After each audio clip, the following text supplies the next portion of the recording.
ఈరోజు ఈ ఆత్మీయ సమావేశానికి విచ్చేసిన పెద్దలు, మన పార్టీ శ్రేయోభిలాషులు, పార్టీ కామ్రేడ్స్ అందరికీ నా నమస్కారం.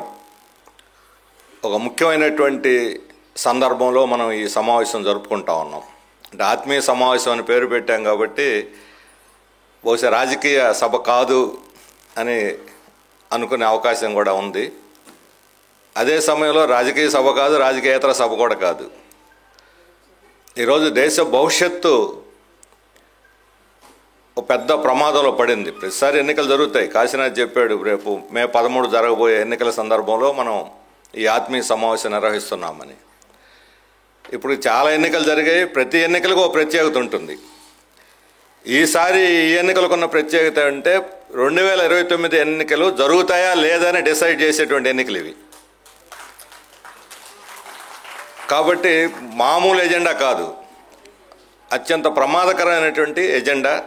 బీజేపీ నాయకులు ఏమీ దాచుకోకుండా నిర్లజ్జగా చెప్పేశారు, మేము అధికారంలోకి వచ్చి 370 సీట్లు సాధించామనంటే రాజ్యాంగాన్ని మార్చేస్తాము అని. అయితే కొందరికి అనుమానం, రాజ్యాంగాన్ని ఇప్పుడు 114 సార్లు మార్చారు, ఇంకొక 100 సార్లు మారుస్తారు, కొంప మునిగేది ఏముందని. ఇంకొక 100 కాదు, 500 సార్లు మార్చిన కొంపే మునగదు. ఈరోజు పౌరులకి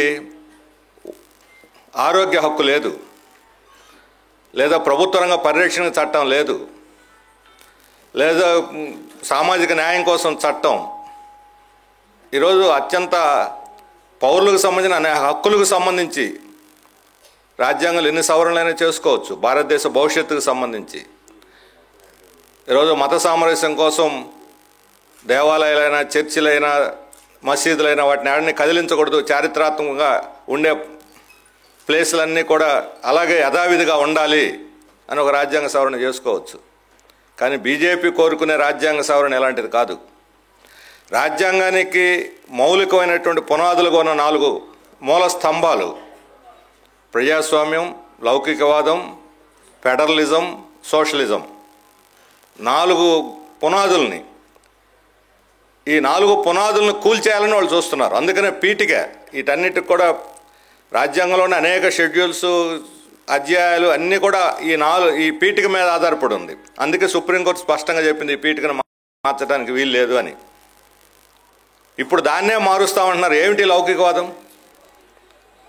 అసలు ఈ లౌకికవాదం ఏమిటి, అర్థం ఏమిటి? ఈ మధ్య ఎవరో స్వామీజీ, ఆయన స్వరూపానంద స్వామి, ఏదో బీజేపీలో చేరాడట. ఆయన వీడియోలో మాట్లాడుతుంటే విన్నానమాట. మనకు రామరాజ్యం కావాలి అంటే మంచిదే కదా రామరాజ్యం, గాంధీ కూడా చెప్పాడు. ఏమిటి ఆ రామరాజ్యం? రామరాజ్యంలో మేము గురువులు ఎట్ట చెబితే రాజులు అలా చేశారు. ఇప్పుడు గురువుల మాట ఎవడో లెక్క చేయటం అసలు మమ్మల్ని. మేము దేశహితం కోరేవాళ్ళం, మా మాట వింటే దేశం బాగుపడుద్ది అంటే ఆ గురువులు పరిపాలన చేస్తారు. ఎవరు గురువులు? వాళ్ళు ఎవరికైనా చదువు చెప్పారా? ఎవరికన్నా విజ్ఞానం బోధించారా? వాళ్ళు ఎక్కడుంటారో కూడా తెలియదు. ఇప్పుడు వాళ్ళందరూ ఎక్కడెక్కడ వాళ్ళందరూ వచ్చేస్తున్నారు, తామర తంపర్లాగా వచ్చేస్తా ఉన్నారు. ఇప్పుడు గాంధీ చెప్పిన రామరాజ్యం వేరు, మోడీ చెబుతున్న రామరాజ్యం వేరు. గాంధీ రామరాజ్యంలో కుల వివక్షత ఉండకూడదు, అంటరంతరం ఉండకూడదు, సంపన్నులు పేదవాళ్ళకి సహాయం చేసే ధర్మకర్తృత్వం పాటించాలి, మత సామరస్యం ఉండాలి. ఈ రకమైనటువంటి ఆయన రాముడైనా, అల్లా అయినా, యేసు అయినా అందరూ ఒకటే, అన్ని మతాలు కలిసి ఉండాలి. మత సామరస్యం కోసం ప్రాణాలు త్యాగం చేసినవాడు మహాత్మా గాంధీ. కానీ వీళ్ళ రామరాజ్యం ఏమిటి? వీళ్ళ రామరాజ్యంలో రాముడు శంభుకుణ్ణి చంపేశాడు. తర్వాత అడిగారు రాముడిని, శంభుకుణ్ణి ఎందుకు చంపారంటే, నాకేం తెలుసు, నా గురువుగారికి చంపన్నా నేను చంపేశాను అంటే గురువుగారు ఆజ్ఞాపిస్తారు, ఈయన చంపేస్తాడు. ఎందుకు? శంభుకుడు చేసిన పాపం ఏమిటి? చదువుకోవటం, చదువు చెప్పటం.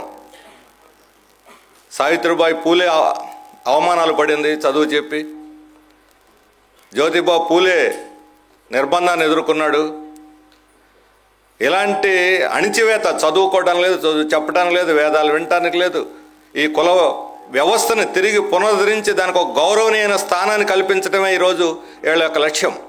ఈ అణిచివేతని రామరాజ్యం అని పేరు పెట్టారు వాళ్ళు దానికి. మనకు తెలుసు, ఏకలవ్యుడు ఏకలవ్యుడు బొట్టినవేలు ఎందుకు దాన్ని కట్ చేసి తీసుకున్నాడు ద్రోణుడు గురుదక్షిణగా? విలువిద్య వాళ్ళు చేయటానికి లేదు. అతను పాపం తనంతట తాను ద్రోణుడు బొమ్మను పెట్టుకొని ఏకలవ్య శిష్యుడు అంటారు కదా, ఏకలవ్యుడు ఆ పేరే అలా వచ్చింది. వీళ్ళు విల్లంబులు వేయటానికి లేదు, చదువుకోవటానికి లేదు, నైపుణ్యం సంపాదించడానికి లేదు. అన్నిటికీ ఆధారంగా ఉన్నటువంటి బొట్టివేలను తీసేస్తే పోద్ది. అంటే మరలా మనకు రాబోయే రామరాజ్యంలో ఏకలవ్యులు ఉండటానికి వీల్లేదు, వాళ్ళ బొట్టినవేలు తెంచేస్తాం. ఇది వాళ్ళు కోరుకునేటువంటి రామరాజ్యం. ఎలాంటి రామరాజ్యమో మనం కోరుకునేది. అందుకనే ఇప్పుడు కానీ 370 400 అని వాళ్ళు చెబుతున్న నినాదాన్ని నిజమే అనుకొని 370 ఎక్కడి నుంచి వస్తాయి అసలు వాళ్ళకి? ఎక్కడి నుంచి? ఇది ఒక సైకలాజికల్ వార్, ఒక మానసిక యుద్ధం ప్రజల మీద. జమ్మూ కాశ్మీర్ పోయి 370 ఆర్టికల్ రద్దు చేస్తే దేశం అంతా నాకు బహుమానంగా 370 ఇవ్వండి. 370 అని అంటే ఇంకా చాలదేమని 400 ఇవ్వండి అని. ఇప్పుడు 400 తిప్పి కొట్టుకున్న 220 సీట్లకు మించి రావు వీళ్ళకి. ఎక్కడొస్తాయి చెప్పమనండి? అందుకనే వలలు వేశారు. ఇప్పుడు ఒక్కొక్కరికి వల వేస్తూ ఉన్నారు. ఆ వలలో తెలుగుదేశం పడింది, జనసేన ఇంతకుముందే పడిపోయింది ఆ చేప. ఇలాంటి వాళ్ళందరినీ లాక్కొని ప్రాంతీయ పార్టీలను చీల్చేసి వాళ్ళని లేకుండా చేసి, ఒక రకంగా చెప్పాలంటే ప్రాంతీయ పార్టీలకి ధృతరాష్ట్ర కౌగిల్ లాంటిది బీజేపీతో స్నేహం అనేది. ఏ రాష్ట్రంలో బతికి బట్టగట్టింది, ఏ ప్రాంతీయ పార్టీ బతికిందో చెప్పమనండి. వీళ్ళతో స్నేహం చేసిన తర్వాత వీళ్ళకి వ్యతిరేకంగా పోరాడి నిలబడ్డాడు ఎవడన్నా ఒకడైనా అరైనా ప్రాంతీయ పార్టీలు. వీళ్ళకు లోబడిపోయి స్నేహం చేసి బతికినోడు ఒక్కడు కూడా లేడు దేశంలో, బాగుపడ్డాడు ఒక్కడు కూడా లేడు. చంద్రబాబు నాయుడు కూడా రేపు అదే గతి పడుతుంది.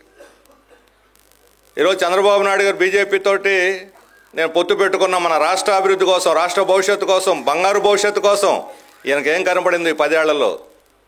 మోడీలో 2009లో 2019లో విధ్వంసకుడు అయినవాడు, 2019లో టెర్రరిస్ట్ అయినవాడు, 2019లో రాష్ట్ర ద్రోహి అయినటువంటి వాడు. ఈ 5 ఏళ్లలో ఏమి మార్పు వచ్చింది మోడీలో? ప్రజలందరూ కూడా దేశంలో మొత్తం తీసి చెత్తబుట్టలు వేశారు. ఆంధ్రప్రదేశ్ ఒక్కటే 1% కూడా ఓట్లు ఇవ్వకుండా బీజేపీ మాకు వద్దు, ఆ బీజేపీ పేరింటే మోడీ పేరింటేనే మండిపోతున్నారు మన తెలుగు ప్రజల ఆగ్రహంతో. అలాంటి చోట ఈరోజు తెలుగుదేశం పట్టుకొని గోదావరి దాటాలనుకుంటుంది బీజేపీ. ఈ రాష్ట్రంలో అడుగు పెట్టడానికి వీళ్ళని బీజేపీని పల్లకిలో తీసుకొచ్చి ఊరేగించి వాళ్ళకి పెద్దపీట వేసి మళ్ళీ తిరిగి పునఃప్రతిష్టాపించడానికి, బీజేపీకి లేని ప్రాణ ప్రతిష్ఠ చేయడానికి తెలుగుదేశం ప్రయత్నిస్తున్నది. అందుకు అవసరమైతే వాళ్ళు కూడా బహుశా ఈరోజు జనసేన కలిసి ఉంది. కాబోయే ముఖ్యమంత్రి అని ఇప్పుడు ముఖ్యమంత్రి అవుతాడో కేంద్ర మంత్రి అవుతాడో వాళ్ళకే తెలియటల్లా. ఏ సీటు ఏ రోజు ఎక్కడ ఎవరు పోటీ చేస్తారో కూడా తెలియట్లేదు. ఈరోజు ఒకరు రేపు ఒకరు తన్నుకు చేస్తున్నారు. ఎవరు పుణ్యం ఇది? ఏ సీట్లో పోటీ చేయాలో, ఏ సీట్లో అభ్యర్థి ఎవరు ఉండాలో తెలుగుదేశం జనసేన క్యాండిడేట్స్ని కూడా బీజేపీ నిర్ణయిస్తుంది. కేవలం పొత్తునే కాదు, అవతల పార్టీలో వ్యక్తిని కూడా వాళ్ళే నిర్ణయిస్తున్నారు. ఒకే వ్యక్తి జేబులో 3 టికెట్లు పెట్టుకొని ఉంటాడు. బీజేపీ సీట్ వస్తే జై బీజేపీ, తెలుగుదేశం వస్తే జై తెలుగుదేశం, జనసేన వస్తే జై జనసేన. ఇప్పుడు ఆయన ఎవరు? రఘురామకృష్ణరాజు అట. ఆయన రాజకీయ బఫూన్. ఏం మాట్లాడతాడో ఆయన తెలియదు, అందరి మీద విరుచుకుపడుతూ ఉంటాడు. ఆయన ఈ పార్టీలో ఏ పార్టీ నుంచి ఆయన పోటీ చేస్తాడట. కొంతమంది పాపం ఏడుస్తున్నారు విశాఖపట్నం తెలుగుదేశం ఆయన్ని. బీజేపీ వాళ్ళకి కావాలంటే బీజేపీ తరఫున వచ్చినవాడు కూడా వెనక్కిపోయాడు. డబ్బులున్న సీఎం రమేష్ కోసం అందరూ త్యాగం చేయాలి, నాకేదన్నా అయితే మీదే బాధ్యతను బహిరంగ ప్రకటించాడు భరత్. అవమానాలు ఎదుర్కోవాల్సి వస్తుంది తెలుగుదేశంలో ఇలాంటి వాళ్ళందరూ కూడా. ఎవరు పుణ్యం ఇది? బీజేపీ పుణ్యం. మరి బీజేపీకి తాకట్టు పెట్టి తెలుగుదేశం పార్టీని వీళ్ళు ఏం సాధించదలుచుకుని రాష్ట్రాన్ని ఎలా అభివృద్ధి చేస్తారో, రాష్ట్రానికి ద్రోహం చేసిన బీజేపీతో కలిసి రాష్ట్రాన్ని ఎలా ఉద్ధరిస్తారని చెప్పి అడుగుతా ఉన్నాం. ఇది ప్రజలు మోసం చేయటం కదా. ఈరోజు దేశం అంతా అలజడితో ఉంది. సిఏఏ పౌరసత్వ సవరణ చట్టం 2019లో చేశారు. ఆ చట్టాన్ని ఇప్పుడు అమలు జరపడానికి ఎన్నికలకు ముందు తీసుకొచ్చాడు. ఎందుకని? ఎన్నికల్లో హిందూ ముస్లిం చర్చ కావాలి, వాళ్ళ ఎజెండాకి అనుగుణంగా దీన్ని తీసుకొచ్చి పెట్టారు. ఇది చాలా బ్రహ్మాండంగా ఉందని చెప్పి చంద్రబాబు నాయుడు పొగుడుతున్నాడు. వాళ్ళ మీటింగ్ వీడియో కాన్ఫరెన్స్లో అదే, ప్రెస్ కాన్ఫరెన్స్లోనూ అదే. ఆయన తెలివి తక్కువ కూడా నేను అంటలేదు, అర్థం కాదు అంటలే. కానీ అసలు సమస్య ఏంటి, ఆయన మాట్లాడింది ఏమిటి? మోకాడికి బోడిగుండికి మూడేస్తారంటారే చంద్రబాబు నాయుడు. ఈ పౌరసత్వ చట్టాన్ని ఎవరైనా వేరే దేశాలకు పోతే మనం పౌరసత్వం అడగమా, తీసుకోకుండా వాళ్ళు అనుమతిస్తారా అంటున్నాడు. అమాయకుడు అనుకోవాలా, మోసగారు అనుకోవాలా? పౌరసత్వ సవరణ చట్టంలో ఏముందని తెలియదా? ఈనాడు పేపర్లో పెద్ద బోర్డులు పెద్ద తాటికాయంత అక్షరాలతో రాశారుగా. పోనీ ప్రజాశక్తి చదవరు, ఇంకోటి చదవరు, ఈనాడు చదువుతారు కదా. బంగ్లాదేశ్, పాకిస్తాన్, ఆఫ్ఘనిస్తాన్ నుంచి వచ్చేటువంటి పౌరులు 1970లో బంగ్లాదేశ్ యుద్ధం అప్పుడు వచ్చారు, దేశ విభజన సందర్భంలో వచ్చారు. అన్ని మతాల వాళ్ళు ఉన్నారు. వాళ్ళందరికీ పౌరసత్వం ఇవ్వాలంటే ముస్లింలకు తప్ప మిగతా అందరికి ఇస్తారట పౌరసత్వం. దీన్ని చంద్రబాబు నాయుడు సమర్థిస్తాడని అడుగుతున్నాను. బహిరంగ చెప్పని దమ్ముండి నేను దీన్ని బలపరుస్తున్నాను. ముస్లింలు పౌరసత్వం ఇవ్వడానికి లేదని చెప్పమనండి. ఇక్కడ ఆంధ్రప్రదేశ్లో ఎలా ఉంటుందో ఆయన పరిస్థితి చూద్దాం. కానీ చట్టాన్ని బలపరుస్తాడట ఆయన. మంచిదట. అమెరికాలో అనేక మంది ఉన్నారు భారతీయులు. రేపొద్దున అమెరికా ప్రభుత్వం ఇండియా నుంచి వచ్చిన హిందువులకు మేము ఇవ్వం, పౌరసత్వం క్రిస్టియన్లకు మాత్రం ఇస్తాం, మాది క్రిస్టియన్ దేశం అని అంటే మనం ఒప్పుకుంటామా? మరి మనం ఒక మతానికి ఇచ్చి ఇంకో మతానికి పౌరసత్వం ఇవ్వద్దనంటే ప్రజలు ఒప్పుకుంటారా? ఏం పాపం చేశారు? ఉగ్రవాదులు అంటే ముస్లింలేనా? ఈరోజు సాధ్వి రితంబర్ మీద మాలిగావ్ బ్లాస్ట్ కేసుల్లో కేసును ఎదుర్కొంటా ఉంది ఆర్ఎస్ఎస్. ఇటువంటి వాళ్ళు చాలామంది ఉన్నారు. మహాత్మా గాంధీని చంపిన వాడిని ఏమంటాం? టెర్రరిస్ట్ కదా? ముస్లిమా మహాత్మా గాంధీని చంపింది? ఈరోజు ఇస్రోలో రహస్యాలు అమ్మి విదేశాలకు సేవ చేసినటువంటి వాళ్ళు ఎవరు? వాళ్ళు ముస్లింలా? మిలిటరీ వాళ్ళు చనిపోవటానికి చాలామంది కారణం ఎవరు? సత్యపాల్ మాలిక్ చెప్పాడు, 40 మంది. పోయినసారి ఎన్నికల్లో దాన్నే సమస్య చేశారు. పుల్వామా ఘటనలో చనిపోయిన 40 మందిని ఊరూరా ఊరేగించారు. వాళ్ళని ఎవరు చనిపోవడానికి కారణం? గవర్నర్ స్పష్టంగా చెప్పాడు, కేంద్రాన్ని అడిగాడు, మీరు అందరినీ ఎయిర్ లిఫ్ట్ చేయండి వాళ్ళని, దారిలో క్షేమం కాదు అంటే దాన్ని లెక్క చేయకుండా బస్సులో పంపించారు. పేలింది, చనిపోయారు. వాళ్ళని మళ్ళీ ఊరేగింపులు చేసి ఎన్నికల సమస్యగా మార్చేశారు. ఎవరు నేరస్తులు ఇక్కడ? గవర్నర్ చెప్పినా సరే, ఇప్పుడు ఆ గవర్నర్ బహిరంగ రహస్యం చెప్పాడు కాబట్టి అసలు విషయం, వాళ్ళ ఇంటి మీద ఈడీ, సిబిఐ దాడులు చేశారు. సచిపాలెం వాళ్ళు నియమించిన గవర్నర్ ఆయన. బీజేపీ వాళ్ళు మళ్ళీ పోయింది. అందుకని బీజేపీ ఒక పథకం ప్రకారం 2014లో వాళ్ళ నినాదం అభివృద్ధి. గుజరాత్ను బ్రహ్మాండంగా నమూనాగా చూపెట్టి గుజరాత్ లాగా అభివృద్ధి చేస్తామని అన్నారు. ఇప్పుడు ఆ గుజరాత్ మ్యాపులు అక్కడ కనపడటంలా. గుజరాత్ ఎక్కడో ఎత్తుక్కోవడానికి అరేబియా మహాసముద్రంలో దిగాడు మోడీ. మాస్క్ ఒకటి వేసుకొని ఆక్సిజన్ పైప్ లైన్ తగిలించి లోపలికి వెళ్ళాడట. మా ద్వారకా ఉంది చూసి వస్తానని అక్కడ తపస్సులాగా చేసి ద్వారకాను సందర్శించి వచ్చాను, మళ్ళీ పైకి వచ్చాడు. అది పెట్టుకోకుండా పోయి ఆడ తపస్సు చేసి వస్తే ఆయన మనందరం కూడా జిందాబాదులు కొట్టుండేవాళ్ళం. గొప్ప జల తపస్సు చేశాడని. జల తపస్సు అన్నాలు మా లోపల పోయి తపస్సు చేసేవాడు మహర్షి కదా. ద్వారక కనపడింది దానికి, జన్మ తరించిందట. 2014లో గుజరాత్ను చూపెట్టే అభివృద్ధి అని ఆ రోజు ఏం చెప్పాడు ఆయన? మొత్తం విదేశాల్లో ఉన్న డబ్బులంతా తీసుకొచ్చి, స్విట్జర్లాండ్ బ్యాంకులో ఉన్న డబ్బు అంతా తీసుకొచ్చి మీ అందరు అకౌంట్లో వేసేస్తాను, ఒక్కొక్కరికి 15 లక్షలు వస్తుందనంటే జనం ఎన్నికలు అయిపోయిన నోళ్ళు తెరుచుకొని ఉన్నారు, వేస్తారని. ఏడాది అయినా కనపడలా. ఏమిటే మా డబ్బులు ఎక్కడనంటే ఇదిగో బ్యాంక్ అకౌంట్లు ఓపెన్ చేస్తాం, మీరు అందరు చేయండి అని జన్ధన్ అకౌంట్లని అందరి చేత అకౌంట్లు ఓపెన్ చేయించాడు. దాంట్లో డబ్బులు లేవు. బ్యాంక్ వాళ్ళు సిగ్గుపడి జీరో అకౌంట్లో అయితే మరీ అన్యాయం ఉంటుందని రూపాయి వేసేసారు. ఆ తర్వాత ఇంకో ఏడాది పాటు చూశారు వస్తాయని. కానీ చివరికి స్విట్జర్లాండ్ బ్యాంకులో డబ్బులన్నీ అయిపోయినాయి. ఇక్కడ మాత్రం జనానికి డబ్బులు రాలే. 2014లో మోడీ విదేశీ డబ్బుల గురించి మాట్లాడినప్పుడు స్విట్జర్లాండ్ బ్యాంకులో భారతదేశపు అక్రమ సంపాదన 25 లక్షల కోట్లు ఉంది. 25 లక్షల కోట్లు 2014లో. ఈరోజు ఎంత ఉంది? 7,500 కోట్లు. 7,500 కోట్లు అంటే లేనట్టే లెక్క. అది కూడా పాస్వర్డ్లు మర్చిపోయిన వాళ్ళు, అడ్రస్ లేని వాళ్ళు, చచ్చిపోయిన వాళ్ళు, లేకపోతే రకరకాల కొంత ఉన్నాయి దాంట్లో. అది వాడికే, ఆ స్విట్జర్లాండ్ వాడికే పోద్ది ఆ డబ్బు. మరి మిగతా డబ్బు అంతా ఏమైంది? అదంతా వేరు రూట్లలో, దుబాయ్ కొంత, మలేషియా కొంత, ఫిలిప్పీన్స్ కొంత, పనామా కొంత, వేరు రూట్లో ఆ కంపెనీలో చేరిపోయింది. ఆ కంపెనీలో డబ్బే విదేశీ పెట్టుబడుల పేరుతో ఇండియాకు వచ్చింది, ఆంధ్రప్రదేశ్కి వచ్చింది. విదేశీ పెట్టుబడుల పేరుతో భూములు తీసుకుంది, కరెంటు తీసుకుంది, నీళ్లు తీసుకుంది, పన్నుల రాయితీ తీసుకుంది. చివరికి ఆ భూములు బ్యాంకుల్లో తాకట్టు పెట్టడం, మళ్ళా వడ్డీలు ఎగ్గొట్టడం, తాకట్టులో పెట్టినటువంటి భూములు, పరిశ్రమలు లేవు, ఉద్యోగాలు లేవు. మళ్ళా బ్యాంకు వాళ్ళకి మేము దివాళా ఎత్తామని వాళ్ళకి ఐపీ పెట్టేసి మళ్ళీ ఆ డబ్బులు కూడా ఎగ్గొట్టారు. ఈ డబ్బంతా ఎవరిది? మన ప్రజలది. వీళ్ళు అక్రమంగా విదేశాలు తరలిస్తే అదే విదేశీ పెట్టుబడుల పేరుతో ఇక్కడికి వస్తూ ఉంది. అందుకే వాళ్ళకి విదేశీ పెట్టుబడుల మీద ప్రేమ. వాళ్ళు వస్తారు, ఇక్కడ పరిశ్రమలు పెడతారు, మనందరికి ఉద్యోగాలు ఇస్తారని కాదు. వాళ్ళకి విదేశీ పెట్టుబడుల మీద ప్రేమ. వాళ్ళ అక్రమ సంపాదనని బ్లాక్ని వైట్ చేసుకొని మళ్ళీ ఇక్కడ తీసుకొని రావటానికి. ఇప్పుడు ఎలక్ట్రల్ బాండ్స్ చూస్తున్నాం మనం. మొట్టమొదటినే చెప్పింది సిపిఎం, ఇది చాలా తప్పు. ఇది ఈ ఎలక్ట్రల్ బాండ్స్ అనేది అక్రమ సంపాదన అంతా కూడా ఎన్నికల్లో ప్రవహింపజేయడానికి తప్పుడు మార్గాల్లో తీసుకొస్తున్నటువంటి అక్రమ డబ్బు ఇది అని చెప్పి, బ్లాక్ మనీ అని చెప్పిన సిపిఎం దాన్ని వ్యతిరేకించిన రోజు వద్దు, ఎలక్ట్రల్ బాండ్స్ని ఆమోదించొద్దని. ఆ రోజు సిపిఎం ఏం చెప్పింది 2019లో, ఈరోజు సుప్రీంకోర్టు కూడా అదే చెప్పింది. మనకన్నా కూడా గట్టిగా చెప్పింది. మనం చెప్పింది 100% నిజం అని చెప్పింది, రుజువైంది. ఈ దేశంలో సిపిఎం తప్ప, వామపక్షాలు తప్ప అన్ని పార్టీలు ఈ డబ్బులు తీసుకున్నాయి, ఎలక్ట్రల్ బాండ్స్ తీసుకున్నాయి. సుప్రీంకోర్టు ఏం చెప్పింది? ఎలక్ట్రల్ బాండ్స్ ఆ వివరాలన్నీ బయట పెట్టినంటే నాకు 3 నెలలు టైం కావాలి. 119 రోజులు, 119 లక్కీ నెంబర్ ఏమో ఎస్బీఐ వాళ్ళకి, మోడీకి. మళ్ళీ సుప్రీంకోర్టు చెప్పింది 24 గంటల లోపల పెట్టమంటే పెట్టేశారు. మరి 3 నెలల పాటు మేము అసలు పెట్టలేమన్నవాడు 24 గంటల్లో పెట్టాలని ఆదేశిస్తే ఎక్కడి నుంచి పెట్టాడు? వివరాలు ఎలా వచ్చాయి 24 గంటల్లో?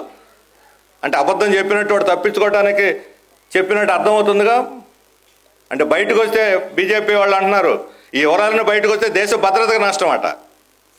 ఇప్పుడు పెట్టారు వివరాలు, ఏ కంపెనీ ఎంత కొన్నదో పెట్టారు, ఏ పార్టీకి ఎంత వచ్చిందో పెట్టారు. కానీ ఏ కంపెనీ ఏ పార్టీకి ఎంత ఇచ్చిందో మాత్రం చెప్పలేదు. అసలు రహస్యాన్ని మాత్రం అట్లాగే దాచిపెట్టారు. ఈ లాటరీ కంపెనీ వాడట మార్టిన్ అని వాడు ఈడీ కేసులు ఇరుక్కొని ఉన్నాడు. విదేశాల్లో, నేపాల్లో, చాలా దేశాల్లో వాడు పెట్టుబడులు పెట్టి అక్రమ సంపాదన తరలించి అవన్నీ ఈరోజు కేసులు ఎదుర్కొంటా ఉన్నాడు. అత్యధిక బాండ్లు కొన్నాడు వాడు. మన రాష్ట్రంలో వీళ్ళు మెగా కంపెనీ వాళ్ళు, హైదరాబాద్ బేస్డ్గా మెగా కంపెనీ, మన పోలవరం కట్టింది వాళ్ళే, కట్టబోతున్నది. కట్టింది కాదు, కట్టలేదు, కడుతున్నది. ఇంకా పెద్ద పెద్ద ప్రాజెక్టులు అంతకుముందు చంద్రబాబు నాయుడు ఉన్నప్పుడు అదేది మన పట్టిసీమ మోటార్లన్నీ పెట్టింది వాళ్ళే.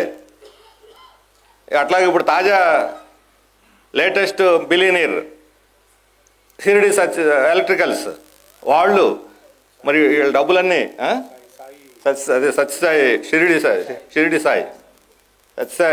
సాయి ఎలక్ట్రికల్స్ వీళ్ళందరూ ఈరోజు జగన్మోహన్ రెడ్డి, రేపు చంద్రబాబు కూడా అవుతాడు. ఏముంది వాళ్ళకి, ఎవడ అధికారంలో ఉంటే వాళ్ళందరే కావాలి. ఎవరెవరికి ఇచ్చారో చెప్పాలి కదా. నేను అడుగుతున్నాను ఇక్కడ, దమ్ము, ధైర్యం, నీతి, నిజాయితీ ఉంటే తెలుగుదేశం, వైసీపీ వాళ్ళకి వచ్చినటువంటి ఎలక్ట్రల్ బాండ్స్ వివరాలు బహిరంగ ప్రకటించండి, మేము నిజాయితీ పార్టీని రుజువు చేసుకోండి అని చెప్పి అడుగుతా ఉన్నాను నేను. 328 కోట్లు వైసీపీకి వచ్చినాయి, 216 కోట్లు తెలుగుదేశానికి వచ్చినాయి ఎలక్ట్రల్ బాండ్స్. ఇది అక్రమ సంపాదన సుప్రీంకోర్టు చెప్పింది. అంటే మీకు అక్రమ సంపాదన వచ్చినట్టేగా. ఎందుకు చెవులు కళ్ళు మూసుకొని ఉన్నారు? తేలు పుట్టిన దొంగల్లాగా ఉన్నారు ఈ రెండు పార్టీలు. ఏం మాట్లాడటం లేదు. మేము డబ్బులు తీసుకున్నాం, ఇంత వచ్చింది, వీళ్ళు ఇచ్చారని చెప్పాలి నీతి నిజాయితీ ఉంటే. తేలు పుట్టిన దొంగల్లాగా ఎందుకున్నారు? ఇంకా ఎంత ఉంది, ఎంత డబ్బు వస్తూ ఉంది? రేపు ఎన్నికల్లో ఈ డబ్బు అంతా వెదజల్లి గెలవాలనుకుంటున్నారు. ఇప్పుడు మనం పోటీ చేస్తున్నాం. మన కాశీనాథ్ కూడా చెప్పాడు, విజయవాడ సెంట్రల్ ఎన్ని ఉద్యమాలు, ఎన్ని పోరాటాలు. ఎవరినైనా ఈ విజయవాడ సెంటర్లో ప్రజల కోసం సేవ చేసి గెలిపించారు అనేది సిపిఎంను మాత్రమే గెలిపించాలి నియోజకవర్గంలో. కానీ ఎవరినైనా అడిగామనుకోండి, మీరు మంచోళ్ళనే, బాగా పోరాటాలు చేస్తారు, ప్రజల కోసం చేస్తారు, మీరు గెలవరుగా. అదేదో మన బ్రహ్మరాత మన నెత్తి మీద రాసి ఉన్నట్టు నేను అడుగుతున్నాను, వైసీపీ టీడీపీ వాళ్ళని బెట్టింగ్ పెట్టమనండి, ఇద్దరం గెలుస్తామని చెప్పండి. ఎవడన్నా గెలుస్తాడా? ఒకడే గెలుస్తాడు, ఇద్దరు గెలవరు. ఇద్దరు డబ్బులు పంచుతారుగా. డబ్బులు పంచిన వాళ్ళందరూ గెలిచే పొంది ఇద్దరు గెలవాలి కదా, ఒక్కడే ఎందుకు గెలుస్తాడు? నేను వాళ్ళని అడుగుతున్నాను, ఒక్క పైసా పెట్టి ఓట్లు కొనుక్కోకుండా దమ్ము ధైర్యం ఉంటే వచ్చి ఓట్లు అడిగి జనం చేత ఓట్లు వేయించుకొని గెలవండి. అప్పుడు మీ సత్తా ఏంటో తెలుస్తుంది. అది ప్రజలు మీకు ఇచ్చేటువంటి గుర్తింపు. డబ్బులు వెదజల్లి, పప్పు బెల్లాలు వెదజల్లినట్టుగా వెదజల్లి ఓటెయ్యి, వెయ్యకపో, కవర్లో పెట్టేసి ఇంటికి 4 ఉంటే 4 5 20,000 ఇచ్చేస్తాం. ఎవడబ్బు సొమ్మండి? ఎక్కడి నుంచి వచ్చింది వేల కోట్ల రూపాయలు? వీళ్ళు ఏమన్నా వ్యవసాయం చేసి పంట పండించి సంపాదించారా? పరిశ్రమల్లో కూలీ నాలి చేసి సంపాదించారా? దేశాన్ని దోచుకొని సంపాదించినటువంటి అక్రమ సంపాదన తీసుకొచ్చి అందులో 10 రూపాయలు జనానికి భిక్షం వేసినట్టు వేసి వీళ్ళు ఏం వాగ్దానాలు చేస్తారు? మేము అధికారంలోకి వస్తే 1,00,000 రూపాయలు ఇస్తాను సంవత్సరానికి ఒక ఆయన అంటే, ఆయన లక్షిస్తే నేను 1,50,000 ఇస్తానని చెప్పి ఇంకో ఆయన పోయి 6 సూత్రాల పథకం ఇంకో ఆయన పెడతాడు. ఎవడి సొమ్మండి ఇది ఇవ్వటానికి? వాళ్ళ సొంత సొమ్ము ఏదో ఇస్తున్నట్టుగా లక్షలు కానీ వీళ్ళిద్దరు కూడా ఒక విషయాన్ని చెబుతున్నాను, అంగన్వాడీలు జీతాలు పెంచమండి మాత్రం పెంచరు, మున్సిపల్ వర్కర్ జీతాలు పెంచమండి పెంచరు, అసంఘటిత కార్మికుల వేతనాలు పెంచమండి పెంచరు, ప్రభుత్వ ఉపాధ్యాయులు ఉద్యోగులకు సిపిఎస్ ఎత్తేయమంటే ఎత్తేయరు, దానికి డబ్బులు రావు, దీనికి డబ్బులు ఉంటాయి. అసంఘటిత కార్మికులకు జీతాలు పెంచుతూ జీవో తీసుకొస్తే గవర్నమెంట్ సొమ్ము 1 పైసా కూడా ఖర్చు అవుతుంది, జీవో తప్ప, తెల్లగాయతో ఒక్కటి తప్ప ఖర్చు అయ్యేది, ఒక ప్రింటింగ్ ఖర్చు రూపాయి ఖర్చు అవుద్ది. జీవో ఇస్తే పైసా ఖర్చు కాదు వాళ్ళకి ఖజానాలో. ఎందుకు ఇవ్వటం లేదు? కనీస వేతనం 26,000 ఉండాలని ఈరోజు కార్మికులు సమ్మెలు చేస్తున్నారు దేశం అంతా. ఎందుకో ఎవరు అంటే యజమానులకు నష్టం రాకూడదు, కార్పొరేట్లకు నష్టం రాకూడదు. జగన్మోహన్ రెడ్డి గారు అన్నారు క్లాస్ వార్. ఈ క్లాస్ వార్లో జగన్మోహన్ రెడ్డి ఎవరి పక్షం? కార్మికుల పక్షమా కార్పొరేట్ల పక్షం అని అడుగుతున్నాను. నిజంగా కార్మికుల పక్షం అంటే ఈ పాటికి అంగన్వాడీ జీతాలు పెరుగుండే, మున్సిపల్ జీతాలు పెరుగుండే, కార్మికుల వేతనాలు పెరుగుండే, ఉపాధి హామీ పథకాల కార్మికుల వాళ్ళ కూలీల వేతనాలు పెరుగుండే. ప్రజల యొక్క ఆదాయాలు పెరగాలంటే వాళ్ళ వేతనాలు పెంచితే పెరుగుతాయి. వేతనాలు పెంచకుండా నేను భిక్ష వేస్తాను తీసుకోమంటే ఇదే అభివృద్ధి చేసేటువంటి తీరు. మోడీ చెబుతున్నాడు ప్రపంచంలోనే మనం అగ్రస్థానంలోకి వెళ్ళిపోతున్నాం, జీడిపి బ్రహ్మాండంగా పెరిగిపోయింది. అసలు ఆ జీడిపికి 4 గీక్కోవడానికి కూడా పనికిరాదు. ఇప్పుడు దాన్ని లెక్క చేసేవాడే లేడు జీడిపిని. ఇప్పుడు ప్రపంచ సంస్థలన్నీ జీడిపిని వదిలేసి ప్రజల కొనుగోలు శక్తిని, పర్చేజింగ్ పవర్ని ప్రాతిపదికగా తీసుకుంటున్నారు. జీడిపిలో మేము 3వ స్థానంలో ఉన్నాం, 4వ స్థానంలో ఉన్నాయి డబ్బా కొట్టుకునేటువంటి వాళ్ళు పర్చేజింగ్ పవర్ ప్యారిటీలో 11వ స్థానంలో ఉన్నామని చెప్పి మర్చిపోతున్నారు. ఎందుకు వెనకబడ్డాం? ప్రజల కొనుగోలు శక్తి ఏమైంది? డబ్బులు ఉన్నాయి కానీ ప్రజల దగ్గర లేవు ఆ డబ్బులు. సంపన్నుల దగ్గర డబ్బులు ఉన్నాయి, అందుకని జీడిపి పెరుగుద్ది. సామాన్యుల దగ్గర డబ్బులు లేవు, అభివృద్ధి జరగదు. ఎకనామిక్ టైమ్స్ కార్పొరేట్ల పత్రిక, అదేం కమ్యూనిస్టుల పత్రిక కాదు. వాళ్ళు రాశారు, ఒక ఎడిటోరియల్ రాశారు, కార్మికుల కనీస వేతనాలు పెంచకపోతే అభివృద్ధి జరగదు అని. కనీసం ఆ మాత్రం జ్ఞానం లేదా మరి వాళ్ళకి? అందుకని వేతనాలు పెంచరు, ఆదాయాలు పెంచరు. మేము మీకు భరోసాలు ఇస్తాం, అమ్మఒడి ఇస్తాం, లేకపోతే దానికి పోటీగా ఇంకొకటి ఇస్తాం, డబ్బులు ఏదో చిల్లర పెంకుల్లాగా పంచుతామని చెప్పని అన్నట్టు పనిచేస్తామనంటే అంత దయా జాలి గుణం వాళ్ళు మీరు వేతనాలు ఎందుకు పెంచరు? ప్రజల యొక్క ఆదాయాలు ఎందుకు పెంచరు? కష్టపడేటువంటి వాళ్ళ న్యాయమైనటువంటి వాళ్ళ ఆదాయాలు ఎందుకు పెంచరని చెప్పి మేము అడుగుతా ఉన్నాం. అంటే వాళ్ళ హక్కును గుర్తించాం, మా దగ్గర పడి ఉండాలి అంతే, మేము చెప్పినట్టు ఉండాలి, మా మీద ఆధారపడాలి జనం. ఈ రకమైనటువంటి వైఖరి ఈరోజు తెలుగుదేశం అదే వైఖరి, వైసీపీ అదే వైఖరి. పోటీలు కూడా దాని మీద పోటీలు తప్ప మేము 26,000 కనీస వేతనం కావాలని కార్మికులు పోరాడుతుంటే 26,000 అంటే పెరుగున ధరలో మేము 30,000 ఇస్తామని చెప్పాలి. దానికి మాత్రం పోటీ పడరు. ఈరోజు జగన్మోహన్ రెడ్డి చెబుతున్నాడు సంవత్సరానికి ఒక్కొక్కళ్ళకి 1,40,000 ఇచ్చాను మేము కుటుంబాలకి, డైరెక్ట్ బెనిఫిట్ స్కీమ్లో క్యాష్ ట్రాన్స్ఫర్స్ మొత్తం 2,65,000 కోట్లు పెంచాలని లెక్క చెబుతున్నాడు. మొత్తం 2,60,000 కోట్లు పంచారని చెబుతున్నాడు. ఈ మధ్య మనం మాల్స్ ఉన్నాయి విజయవాడలో, అదే డీమార్ట్ ఏదో ఒకటి ఉంది, ఇటువంటి బిగ్ బజార్ మాల్స్. ఇక్కడ పోతే ఒక 2,000 రూపాయల సబ్బులు నూనెలు అవి ఇవి చెత్త చెదారం అంతా కొన్నాం అనుకోండి, ఒక 2,000 రూపాయల బిల్లు అవుద్ది. ఈ 2,000 రూపాయల బిల్లు వేసి చివరిలో కింద రాస్తాడు వాడు, మీరు నా దగ్గర 2,000 రూపాయలు కొన్నందువల్ల మీకు 400 రూపాయల లాభం వచ్చిందని రాస్తాడు కింద. మనకు ఎంత లాభం అయిందో రాస్తాడు అక్కడ. మనం 2,000 కొంటే అతనికి ఎంత లాభం వచ్చిందో అతనికి ఎంత లాభం వచ్చింది రాయుడు. అంటే మనకు 400 రూపాయలు ఉచితంగా దానం చేశాడా? డీమార్ట్ వాళ్ళను బిగ్ బజార్ వాళ్ళు. మందుల కంపెనీ వాళ్ళు ఉంటారు, ఈ మధ్య బ్యానర్ చూశాను రోడ్డు మీద వస్తుంటే 50 to 80% డిస్కౌంట్ ఇస్తామంటున్నారు మందుల కంపెనీలు. ఎక్కడి నుంచి ఇస్తారు 50 to 80% డిస్కౌంట్? నష్టపోయి ఇస్తాడా? అంటే 10 రూపాయల మందును 100 రూపాయలు పెట్టి అమ్మితేనే వాడు 50 to 80% ఇవ్వగలుగుతాడు. అంటే 80% ఇచ్చినా 20 రూపాయలకి అమ్మితే 10 రూపాయల మందులో ఇంకో 10 రూపాయల లాభం ఉంటుంది వాళ్ళకి. నష్టపోయి ఆవిడ చేయడు, మనల్ని ఎంగళప్పలను చేయటం వీళ్ళందరూ. ఇప్పుడు ఈయన కూడా అంతే, నేను 1,80,000 ఇచ్చి 40,000 ఇచ్చాను, లేదు 2,65,000 కోట్లు పంచాను అంటున్నాడు. ప్రజల దగ్గర నుంచి నువ్వు ఎంత వసూలు చేశావు? నువ్వు ప్రజలకు ఎంత ఇచ్చారో చెబుతున్నావు, ప్రజల దగ్గర నుంచి ఎంత వసూలు చేశావు? ఈరోజు 5 ఏళ్లలో ఒక్కొక్క ఇంటి మీద కరెంటు ఛార్జీ ఎంత పెరిగింది. సామాన్యుడు 300 యూనిట్లు కాలిస్తే 3 ఏళ్ల క్రితం 350 రూపాయల బిల్లు వస్తే ఈరోజు అదే ఇంటికి 700 బిల్లు వస్తుంది. ఒక్కొక్కరికి నెలకి ఎంత పెరుగుతుంది? 500-600 పెరుగుతుంది. సంవత్సరానికి 5-6 పెరుగుతుంది, 6-7 5 ఏళ్లలో 30-40 వేలు పెరుగుతుంది. ఇట్లా ప్రతి ఇంటిని లెక్కేసుకుంటే ఇసుక ఎవడన్నా ఇంట్లో రిపేర్లు చేసుకోవాలంటే ఒక 4 ఏళ్ల క్రితం ఇంటి లోడు, ఇసుక లోడు, ఒక ట్రాక్టర్ లోడు 2000-3000కు వచ్చేది. ఈరోజు ట్రాక్టర్ లోడ్ 7000-8000 అవుతుంది. రిపేర్లు చేసుకోవాలంటే 10,000-20,000 అదనంగా ఇసుక్కే పెట్టాల్సి వస్తుంది. ఎవరికైనా బండి ఉందనుకోండి, మోటార్ సైకిల్ పెట్రోల్ ఒక 2019లో ఎంతకుంది? 60 రూపాయలు. 2014లో అయితే 45 రూపాయలే, 60 రూపాయలు ఉంది. ఈరోజు ఎంత ఉంది?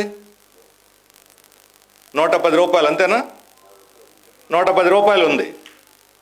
అంటే 50 రూపాయలు పెరిగింది. నెలకి ఎన్ని లీటర్లు వాడతాం? యావరేజ్గా 15-20 లీటర్లు వాడతారు. అంటే నెలకు 15 లీటర్లు వాడితే 15 750 రూపాయలు నుంచి 1000 రూపాయల దాకా అవుతుంది. సంవత్సరానికి 10-12 వేలు అవుతుంది. 5 ఏళ్లకి 60,000 రూపాయల దాకా అవుతుంది. ఎన్ని లెక్కేయండి? ఒక్కొక్కటి లెక్కేసుకుంటూ పోతే మన మీద ఉదయం సాయంత్రం దాకా సామాన్య ప్రజలు ఖర్చు పెట్టేటువంటి అవసరాల్లో ఖర్చు పెట్టే జీఎస్టీ ఈరోజు అన్నిటి మీద బాదుడే బాదుడు. ఆ తలతెక్క ఎవరంటాం మనం, పిచ్చి తొక్కులకు అంటాం. పిచ్చి తొక్కులకు జోహార్లు చెప్పవచ్చు. ఇప్పుడు మనం మోడీకి వచ్చిన ఆలోచనలు అతనికి రాలా. దేన్ని వదిలిపెట్టడం లేదు జీఎస్టీ. ఇప్పుడు దేన్ని వదిలిపెట్టడం లేదు, అన్నిటి మీద బాదుడే బాదుడు. చిన్నపిల్లలు తినే చాక్లెట్తో సహా వీటి మీద ఎంత వస్తుంది? మన రాష్ట్రం నుంచి 5 ఏళ్లలో రెట్టింపు జీఎస్టీ ప్రతి దాని మీద వసూలు చేయటం వల్ల. మరి డబ్బంతా ఎవరిది? ప్రజలది కదా. మద్యం మీద ఎంత పెరిగింది? ఇవన్నీ లెక్కేసుకుంటే ఆయన జనానికి 2,65,000 కోట్లు, జనం ఆయనకు 10 లక్షల కోట్లు ఇచ్చారు రాష్ట్ర ప్రభుత్వానికి. మిగతా అన్ని ప్రాపర్టీ ట్యాక్సులు, చెత్త పన్నులు ఇవన్నీ లెక్కేయండి. ఒక్కొక్క కుటుంబం నుంచి ఎంత పోతుంది, ఎంత వస్తుంది ఖర్చు, ఇంటికి ఎంత వస్తుంది ఆదాయం, వీళ్ళకి గవర్నమెంట్కి ఇస్తుంది ఎంత. తప్పుడు లెక్కలు చెప్పి ప్రజల్ని మైమర్పించి మభ్యపెట్టి మోసం చేయడానికి ఈరోజు జగన్మోహన్ రెడ్డి ప్రజల ముందుకు వచ్చి నేను అంతా ఎంత అని చెప్పుకొని చేయడానికి చేస్తున్నాడు. కొన్ని ఎవరైనా ప్రశ్నించారనుకోండి, ఎప్పుడూ లేనంత నిర్బంధం, తీవ్రమైనటువంటి నిర్బంధం. ఆయన ఎవరన్నా మేము ధర్నా చేస్తున్నాం విజయవాడ అంటే చాలు, అసలు విజయవాడకి రాజధానికి 20-30 కిలోమీటర్లు ఉంది. కృష్ణా దాటి ఆవిడ పోను కూడా పోలేడు. అయితే ఒక మంచి పని చేస్తున్నాడు. ఎవరైనా ధర్నా చేద్దామంటే పేపర్లో వాళ్ళు, మీడియా వాళ్ళు పట్టించుకోరు. ఇప్పుడు ఆయన పుణ్యాన్ని ఊరూరా తెలిసిపోతుంది. ధర్నా జరుగుతుందంటే వాళ్ళు అరెస్టులు చేశారంటే వాళ్ళ మీద కేసులు పెట్టి స్టేషన్లో కూర్చోబెట్టడం, స్టేషన్ ముందు పోయి ఒక 100 మంది మళ్ళీ ధర్నా చేయటం, మా నాయకులను అక్రమంగా అరెస్ట్ చేశారని ఊరూరికి ఉద్యమాలు పెరుగుతున్నాయి. అది వేరే విషయం అనుకోండి. రేపు పొద్దున వాటిని కూడా అనుమతించరు. అసలు తీవ్రమైనటువంటి నిర్బంధం, కేసులు, నోటీసులు, ఎట్లా పడితే అట్లా అడ్లగోలుగా. ఎక్కడి నుంచి వచ్చిన ధైర్యం ఆయనకి? ఇప్పుడు చంద్రబాబు నాయుడుని అరెస్ట్ చేస్తే బోంతరాలంతా చేశారు. ప్రజల మీద దర్బారు చేసినప్పుడు తెలుగుదేశం వాళ్ళు కూడా ప్రశ్నించడం లేదు. మన చంద్రబాబు నాయుడు గారు ఢిల్లీ వెళ్ళి అమిత్ షాను కలిసి తిరిగి వచ్చి ఒక ప్రెస్ కాన్ఫరెన్స్ పెట్టి నా అరెస్ట్కి బీజేపీ వాళ్ళు కారణం అని చెబుతున్నారు, కరెక్ట్ కాదు, బీజేపీ వాళ్ళకి దీనికి సంబంధం లేదని చెప్పి ప్రకటన చేశాడు. ఆయన అరెస్ట్ చేసి బయటకు వచ్చింది ఎప్పుడు?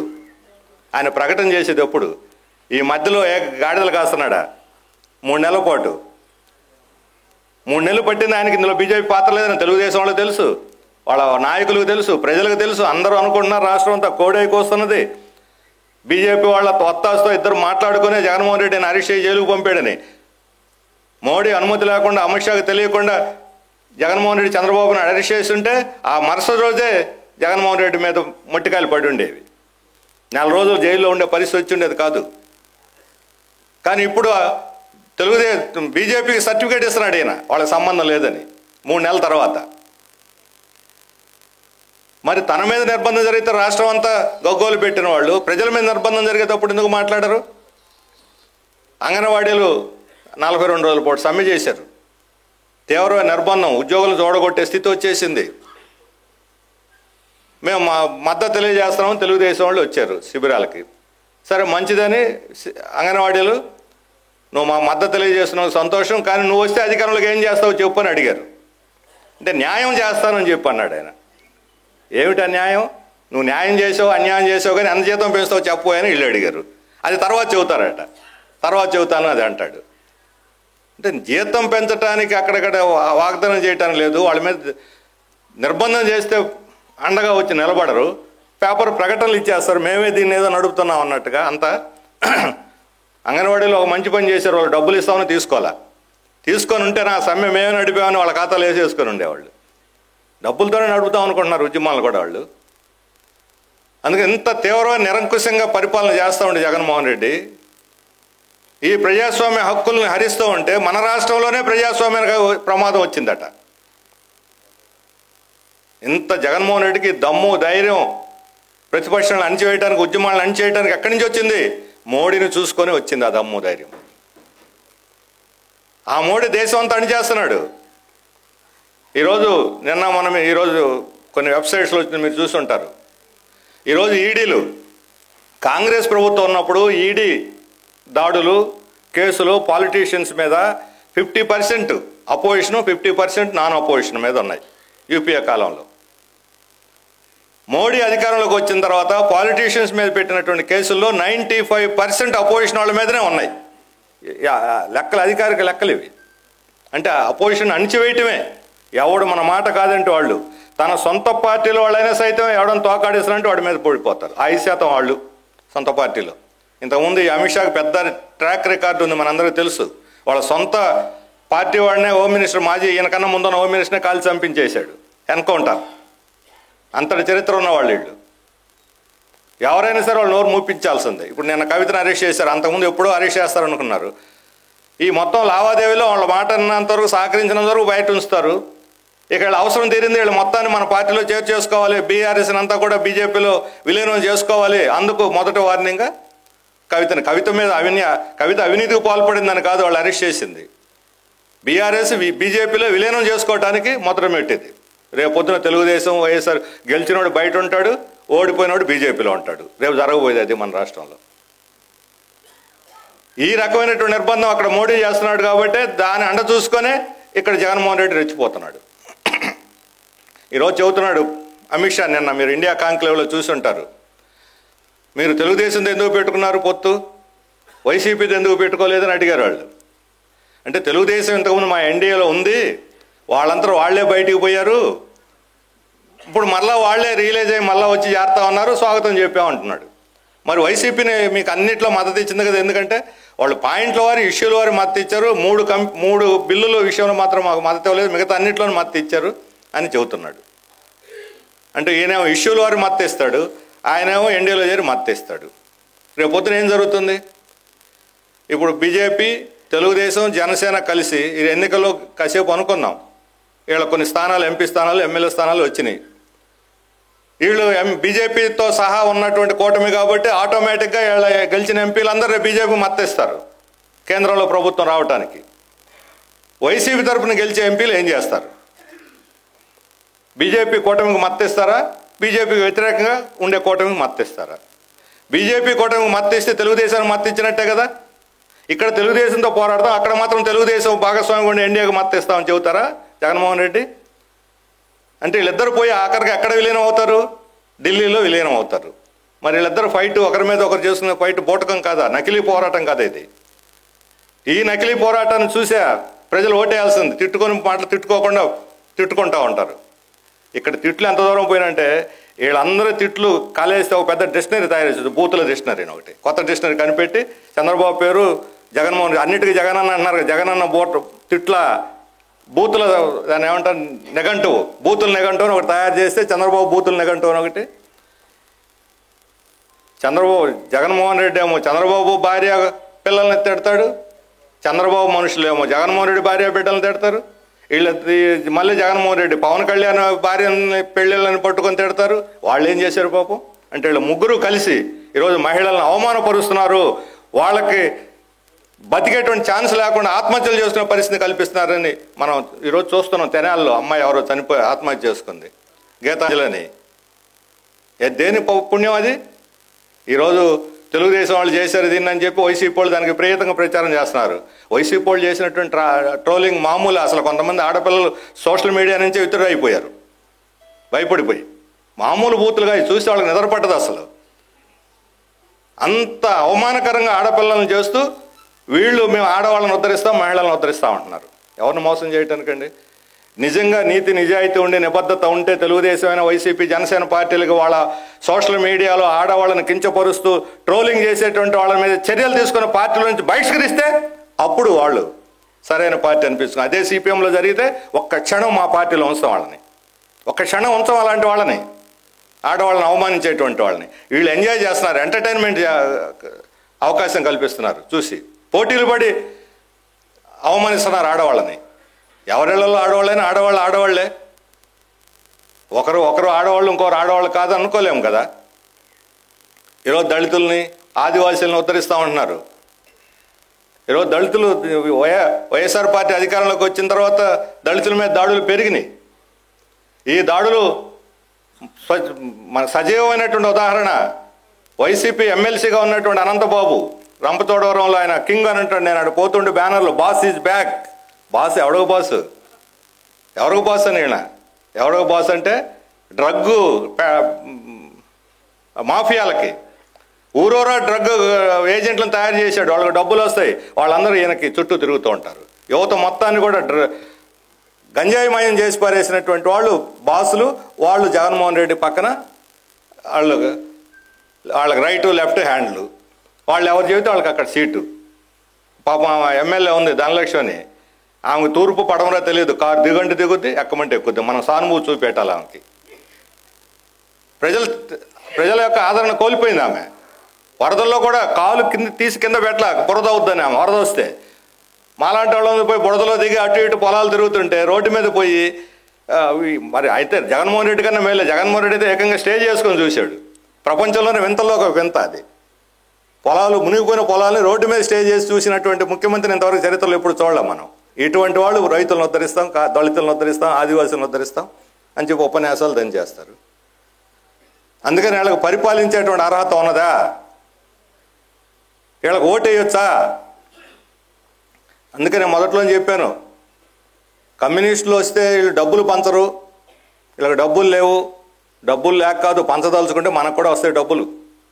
చేతకాని వాళ్ళం కాదు, అసమర్థులం కాదు, నిబద్ధత కలిగిన వాళ్ళం. ప్రజల కోసం సేవ చేసి ప్రజల దగ్గర నుంచి డబ్బులు చేసి ప్రజల కోసం పనిచేయాలనుకునేటువంటి వాళ్ళం. ఈరోజు డబ్బులు పెట్టి కొంటే విప్లవాన్ని కూడా డబ్బులు పెట్టి తెస్తామా?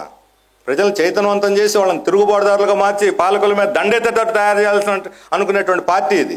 ఎన్నికలు కూడా ఒక పోరాటంలో భాగం. ప్రజలను చైతన్యవంతం చేయడానికి ఒక రణరంగ ప్రదేశం ఇది, రణక్షేత్రం ఇది. మనం సంవత్సరం పాటు చేసేటువంటి కృషి అంతా కూడా నెల రోజుల్లో జరుగుద్ది ఇక్కడ ఎన్నికల సమయంలో రాజకీయ పోరాటం. అందుకని రాజకీయ పోరాటంలో కమ్యూనిస్టులు ఒక ముఖ్యమైనటువంటి పాత్ర నిర్వహించాల్సిన అవసరం ఉంది. ఇప్పుడు టీడీపీ బీజేపీ జనసేన కలిసిన తర్వాత ఇక ఆ కూటమికి ఓట్లు వేసే సమస్యలు. అంతకుముందు జనసేన తెలుగుదేశం కలిసినప్పుడు ఈ కూటమి బ్రహ్మాండంగా ఉంది, గెలుస్తుందని ఒక జనరల్ వాతావరణం వచ్చేసింది. ఇప్పుడు బీజేపీ తెలుగుదేశం జనసేన కలిసిన తర్వాత దాని గ్రాఫ్ పడిపోయింది. షేర్ మార్కెట్లో గ్రాఫులు పడిపోయిన తిరుగుతూ ఉంటాయి. దానికి ఏమి ఉండదు, స్పెక్యులేషన్ తప్ప ఏమీ ఉండదు. గెలుపుకి స్పెక్యులేషన్. ఇప్పుడు ఈ సైకలాజికల్ వార్ అనే జనం మీద ఇది కూడా ఒక యుద్ధం. ఇది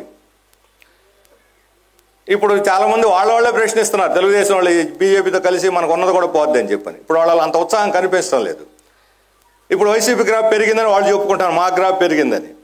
వాళ్ళ గ్రాఫ్ పెరిగినా వీళ్ళ గ్రాఫ్ పెరిగినా వీళ్ళు డబ్బుల మీద ఆధారపడి పెత్తనం అధికారం దుర్వినియోగం చేసుకొని గెలవాలనుకుని తొండి ఆట అంటాం కదా, తొండి ఆట ఆడి గెలవాలనుకునేటువంటి వాళ్ళు తప్ప ఫెయిర్ గేమ్ ఆడేటువంటి వాళ్ళు వీళ్ళు కాదు.